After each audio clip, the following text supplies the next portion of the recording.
Hello students, कल हमने एक आर्टिकल पढ़ा था। किसी समरूप आवेशित चालक गोलीय कोश के कारण किसी बिंदु पर विद्युत विभव के लिए व्यंजक व्युत्पन्न करना। ठीक है, ये कल का आर्टिकल था। अब हम एक और आर्टिकल पढ़ने जा रहे हैं और वो आर्टिकल है किसी समरूप आवेशित चालक गोले के कारण विद्युत विभव ज्ञात करना। लेकिन एक बात समझने की है, वो क्या? किसी समरूप आवेशित चालक गोलीय कोश के लिए जो विद्युत विभव के फॉर्मूले बनाए थे, वही फॉर्मूले किसी चालक गोलीय कोश के लिए भी यथावत रहेंगे। तो फिर मैं यहां एक स्टार डाल के बात लिख दूं, वो क्या? किसी समरूप आवेशित चालक गोले के कारण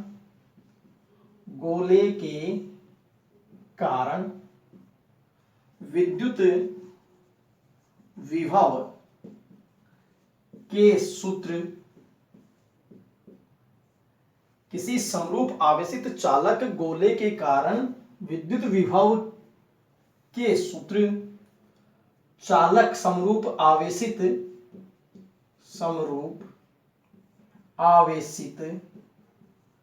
चालक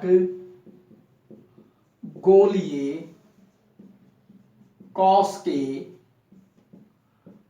के समान ही रहते हैं। तो पता लग गया होगा, यदि आपसे किसी समरूप आवेशित चालक गोले के कारण विद्युत विभव का परिकलन करवाया जाए, वैसे ही जैसे कि आवेशित चालक गोलीय कोश के लिए करवाया था, तो वो जो तीनों डेरिवेशन थे वो सेम यहां भी फिट होंगे। बस समरूप आवेशित चालक गोलीय कोश की जगह सिर्फ आपको समरूप आवेशित चालक गोला लिख देना है।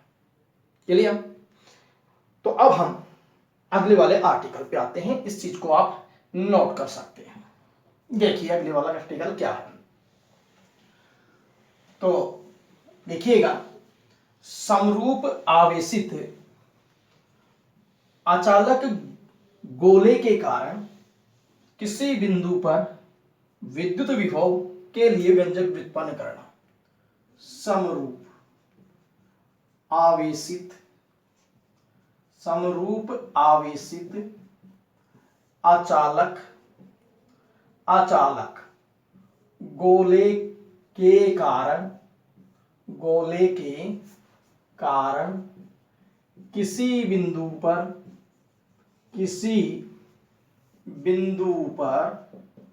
विद्युत विभव के लिए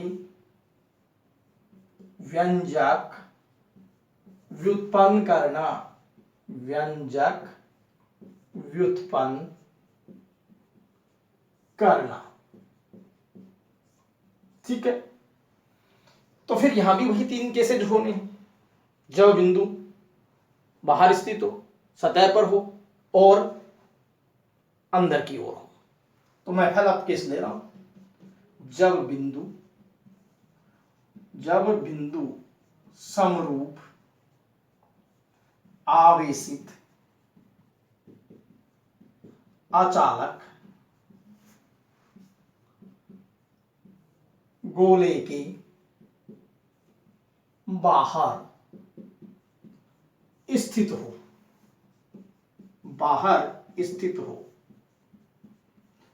अर्थात हम ये भी लिख सकते हैं कि बिंदु की जो स्थिति है स्मॉल आर, वो त्रिज्या से बड़ी है, इसीलिए तो बिंदु बाहर जाएगा। तो इस स्थिति के अंदर हम विभव का व्यंजक व्युत्पन्न करने जा रहे हैं। तो देखिए कैसे करेंगे। मान लेते हैं ये हमारे पास में आर त्रिज्या का अचालक गोला है, आर त्रिज्या। ठीक है, और ये वो बिंदु है जहां हमें विभव निकालना है, पी बिंदु, और इसकी जो दूरी है वो दूरी हमारे पास में स्मॉल r है। समरूप आवेशित अचालक गोला है तो उसके संपूर्ण आयतन में आवेश का वितरण होगा, जैसा कि आप ये चीज पहले भी पढ़ चुके हो। तो फिर यहां संपूर्ण आयतन में वो आवेश मौजूद है। ठीक है, यहां पर विद्युत क्षेत्र की तीव्रता P बिंदु पर E मान ली जाती है। ठीक, और एक अल्प विस्थापन dr भी मान लिया जाता है। नहीं, हमें इस बिंदु P पर अनंत से इस पे आना है। तो ठीक, हम पिछली बार भी ये बात आई थी कि हम जो है अनंत से इस बिंदु P पर आएंगे तो हमें विद्युत क्षेत्र के विरुद्ध काम करना पड़ेगा जो हम माइनस ले रहे थे। तो फिर चित्र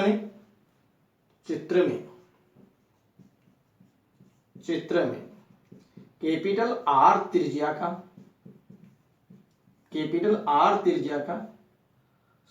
Q आवेश से आवेशित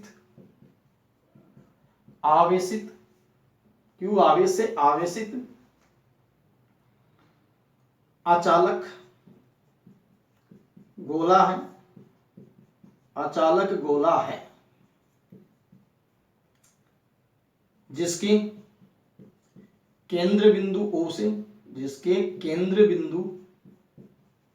O से स्मॉल r दूरी पर स्थित बिंदु P पर विद्युत विभव ज्ञात करना है। ठीक है, तो फिर हम जानते हैं कि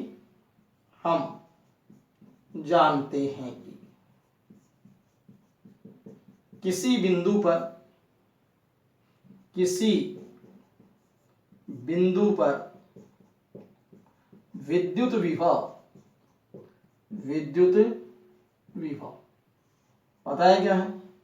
V equal -minus infinity to R integration E vector dot dr vector.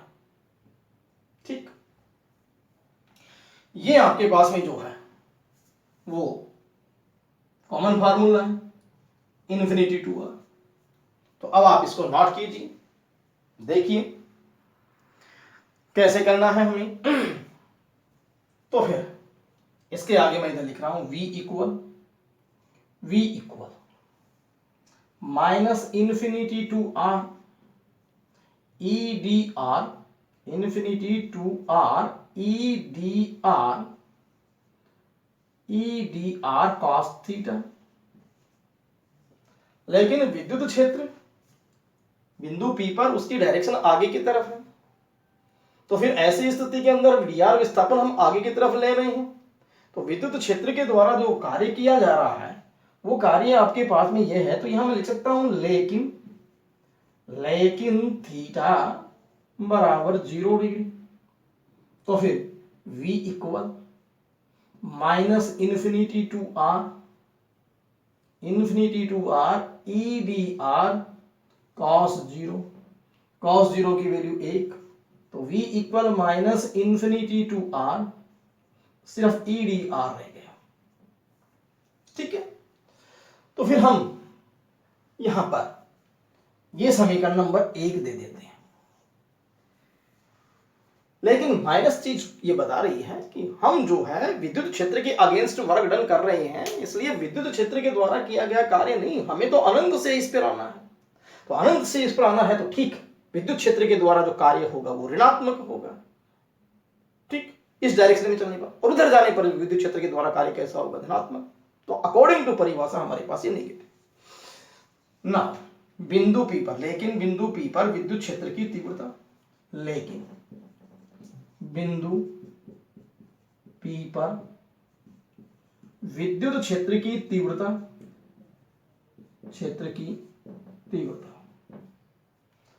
किसी समरूप आवेशित चालक गोलीय कोश के कारण भार के बिंदु पर विद्युत क्षेत्र की तीव्रता का व्यंजक हमने व्युत्पन्न किया था, और वो फार्मूला था E बराबर के क्यू अपॉन में आर स्क्वायर, के क्यू अपॉन में आर स्क्वायर। ठीक, ये हमारे पास में जो है वो वैल्यू आई हुई थी। तो ये बात नंबर 2। तो क्यों ना हम E का मान उठा करके और समीकरण 1 में रख दें। तो फिर यहां तक आप नोट कीजिए, मैं आगे इसको रिमूव करके यहां लिखने जा रहा हूं, तो आप कंटिन्यूटी में इनको उतारते चले जाइए। चलिए, अब समीकरण 1 व 2 से, समीकरण 1 व 2 से क्या रिजल्ट आया? रिजल्ट आया V इक्वल माइनस ई का मान K Q upon R square infinity to R और इनटू में डी आर। तो फिर के और क्यू कांस्टेंट है, बाहर आ जाएंगे।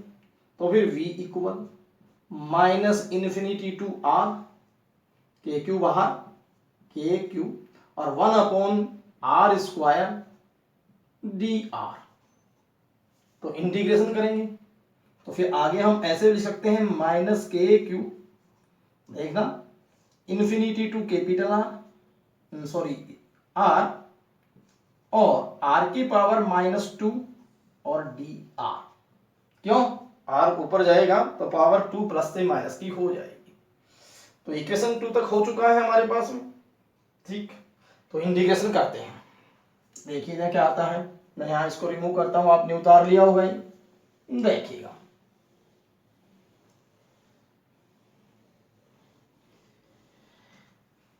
तो फिर v equal minus K Q, x की पावर n dx का इंटीग्रेशन होता है एक्स की पावर n+1 अपॉन में n+1।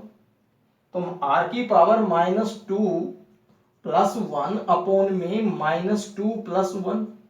लिमिट लगा दें, कहां से कहां तक? इन्फिनिटी टू r तक।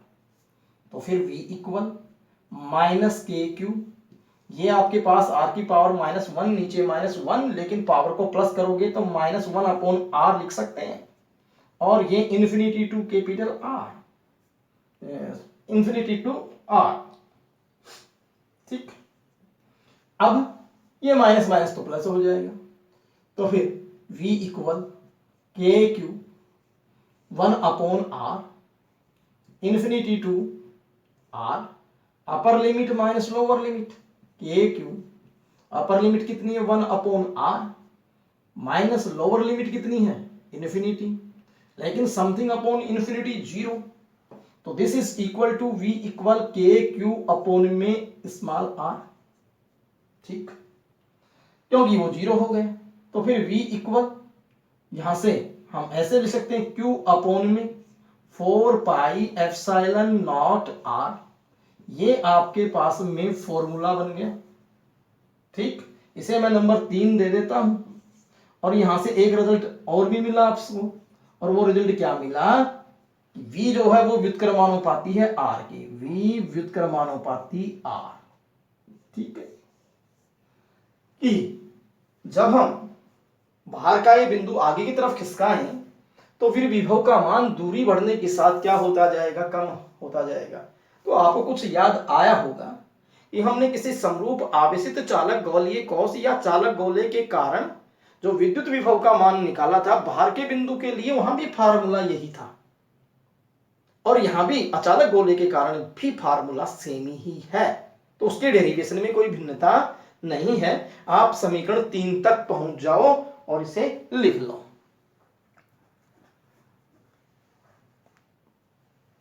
ठीक है, अब ये तो हुआ आपका पहला पॉइंट। अब हम बात करते हैं सेकंड पॉइंट की। सोचो सेकंड पॉइंट क्या था?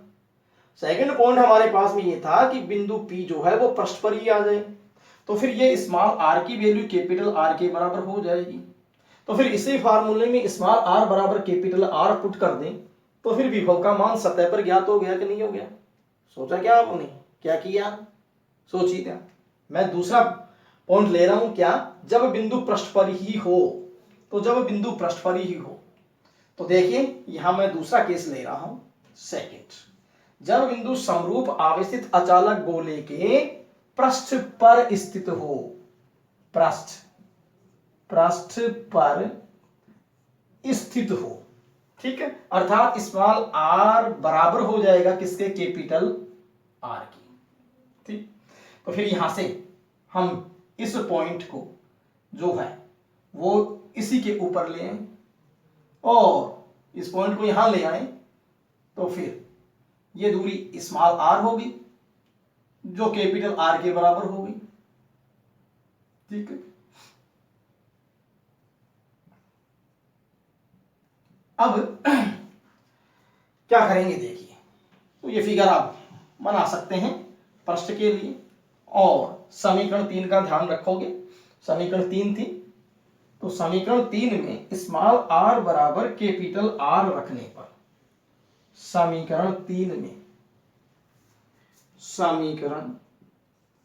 3 में स्मॉल आर बराबर कैपिटल आर रखने पर पृष्ठ पर विभव क्या थी समीकरण 3v बराबर q upon 4 pi epsilon naught small R थी, ठीक है।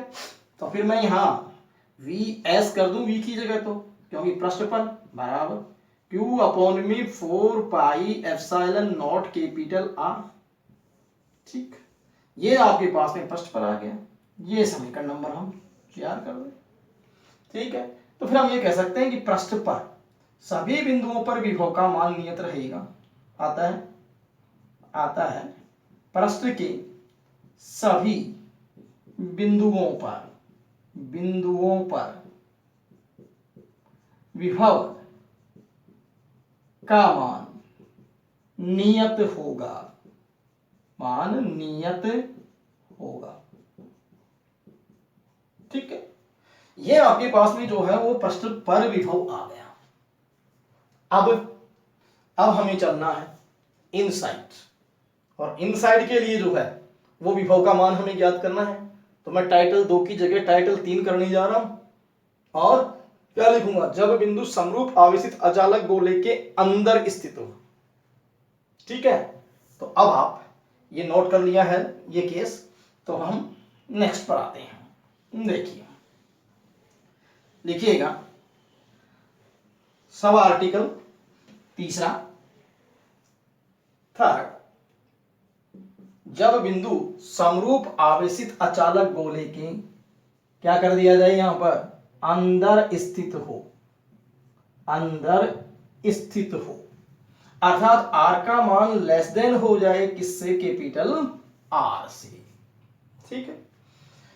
तो अब आप देखेंगे इस अवस्था में क्या होगा, ये वो आर त्रिज्या का समरूप आवेशित चालक गोला है, कैपिटल आर त्रिज्या का, और ये हमारे पास में वो बिंदु P इनसाइड है, और इसकी डिस्टेंस अब स्मॉल आर है, ठीक है, इसकी डिस्टेंस स्मॉल आर है, ये पॉइंट P। तो फिर यहां मैं मान लेता हूं कि E की जो वैल्यू है इनसाइड वो E इन है, E इन, और ये एक अल्पांश जो है वो विस्थापन भी मान लेते हैं dr, ठीक, dr कौन से बिंदु पर, P बिंदु पर, और विद्युत क्षेत्र की तीव्रता क्या मान लेते हैं, E इन, और समरूप आवेशित अचालक गोला है तो आवेश जो है वो सब जगह विद्यमान होगा, ये बात पहले आई हुई है, ठीक है। तो फिर एक बार फिर से आप गौर कर लीजिए, ये बिंदु P है जहां विद्युत क्षेत्र की तीव्रता E इन है, जहां अल्प विस्थापन हम dr ले रहे हैं, और O से P तक की जो दूरी है हमारे पास वो r है, स्मॉल r है। तो इस चीज को आप देख लीजिए, P बिंदु तक की दूरी स्मॉल r है, ठीक है। एक बार फिर से क्या कि किसी बिंदु पर विभव हम जानते हैं, तो हम जानते हैं कि किसी बिंदु पर विभव किसी बिंदु पर विभव, सोचिए क्या था, v बराबर माइनस इन्फिनिटी टू r और E डॉट डी आर। यह सामान्य फार्मूला होता है, ठीक है, यह सामान्य फार्मूला है, लेकिन यह इन्फिनिटी है सपोज करो, और यहां इन्फिनिटी से आप कहां पर पहुंचोगे, पहले पृष्ठ पर पहुंचोगे, और पृष्ठ पर पहुंचने के बाद में आप उसके इनसाइड जाओगे। कहां से, तो इन्फिनिटी से एक बार कैपिटल आर तक आए, फिर कैपिटल आर से आप इनसाइड आए, जैसा हमने पहले वाले आर्टिकल में तीसरे केस के लिए किया था वैसे ही। ये तो हमारे पास बिंदु P पर विभव जो है वो किसी भी बिंदु पर विभव ऐसा होता है, तो फिर हम यहां लिख सकते हैं, लेकिन हम इन्फिनिटी से आ रहे हैं, ये ध्यान रहे, पहले हम पृष्ठ तक आएंगे, लेकिन v बराबर, बोलो क्या लिखूं, हम चलना शुरू किया इन्फिनिटी से, पहले पहुंचे हम पृष्ठ तक, और पृष्ठ तक पहुंचे तब तक हम आउटसाइड रहे। कहां तक रहे हम, आउटसाइड रहे, ठीक है, तो आउटसाइड रहे तब तक हमारे पास में विद्युत क्षेत्र की जो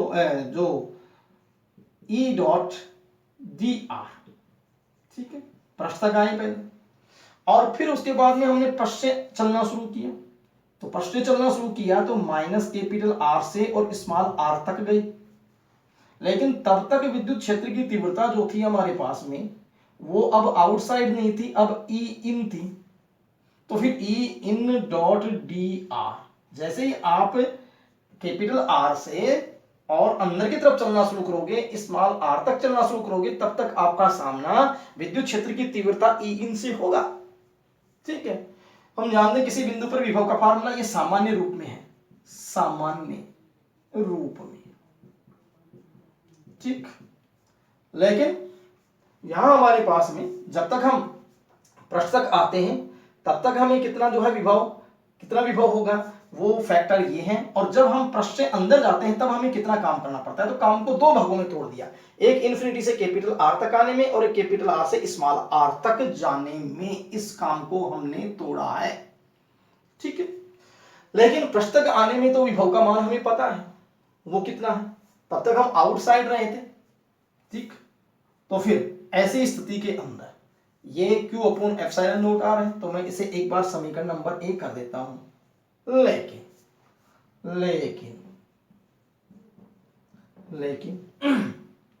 minus infinity to capital R E dot D R बराबर Q upon 4 pi epsilon naught capital R. क्यों, पृष्ठ तक आने में जहां आप E क्या है, चालक गोले समरूप आवेशित अचालक गोले के बाहर विद्युत क्षेत्र की तीव्रता, समरूप आवेशित E, समरूप आवेशित अचालक गोले के बाहर विद्युत क्षेत्र की तीव्रता, विद्युत क्षेत्र की तीव्रता,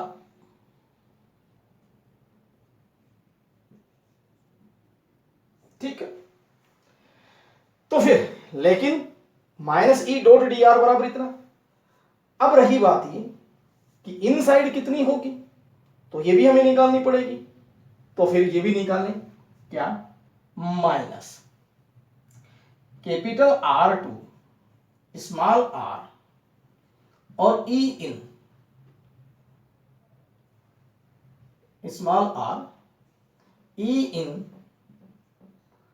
डॉट डी आर, ठीक है। तो बाहर ई थी तब तक हमने कितना वर्क किया, वो वर्क हमारा Q upon 4 pi epsilon R हो गया। अब ई इनसाइड की बात करें तो बराबर क्या लिखा जाए, minus capital R to small R E in D R cos theta, ठीक।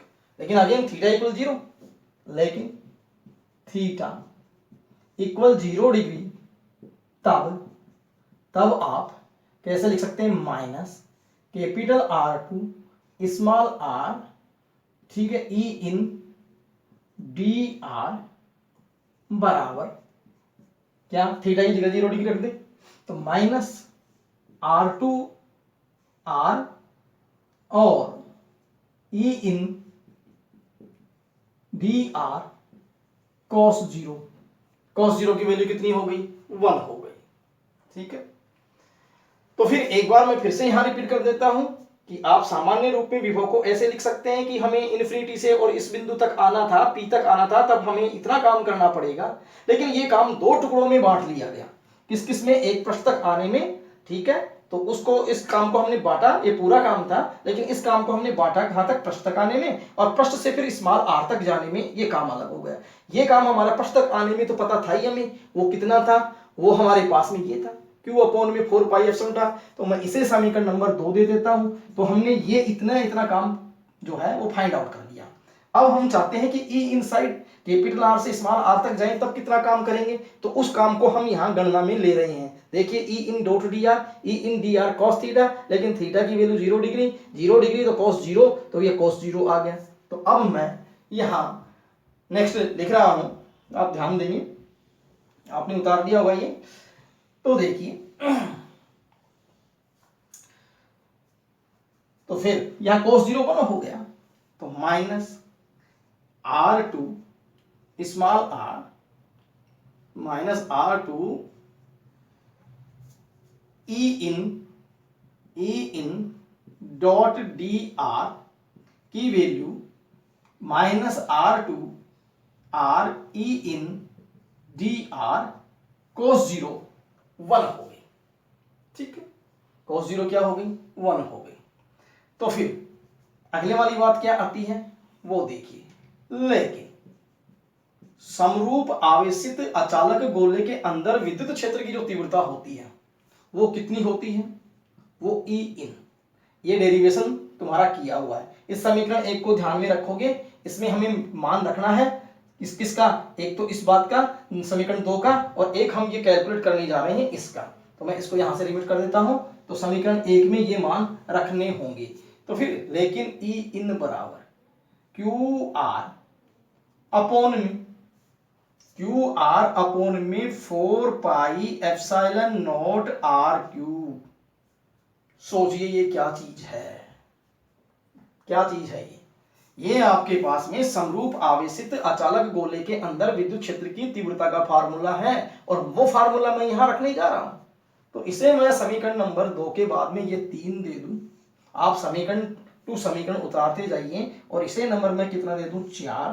तो फिर 3 व 4 से क्या रिजल्ट आया देखना, minus capital R to small R, ठीक है, E in dot D R बराबर minus capital R to small R. E in की वैल्यू पुट कीजिए, क्यू आर अपॉन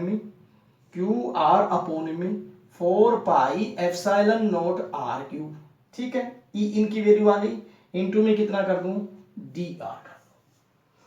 ठीक, 3 और 4 से आपके पास में ये रिजल्ट आ गया। तो अब क्या किया जाए, अब हम इसमें से कांस्टेंट वैल्यू को तो बाहर निकालें, और बाकी का हमें क्या करना है, इंटीग्रेशन। तो आप इसको नोट करिएगा, देखिएगा एक बार से, नोट करते जाओ। तो फिर हम नेक्स्ट स्टेप पे आते हैं। तो यहां से मैं रिमूव कर देता हूं, आप इक्वेशन टू इक्वेशन उतारेंगे। देखो, तो फिर minus capital R to small R, E in dot D R बराबर minus Q upon 4 pi epsilon naught R cube. 4 pi epsilon naught R cube common ले लिया, बच क्या गया, integration from capital R to small R, और फिर ये आपके पास में कितनी वैल्यू आ गई, ये आ गई आर डी आर। ठीक है, देखो आर डी आर। तो हम जो है इसका मान निकालने जा रहे हैं। देखिए लगातार जो है हम इस स्टेप के बराबर इसलिए चला रहे हैं कि ये वर्क डन कितना होगा, कहां, कैपिटल आर से स्मॉल आर तक जाने में। तो फिर ये फिर एक बार फिर लिख देता हूं, minus R2 small r E in dot D R बराबर minus Q upon 4 pi epsilon naught R cube. बताइए समाकलन करेंगे तो क्या होगा, आर स्क्वायर अपॉन में 2, लिमिट कैपिटल आर से ये आर, तो फिर बराबर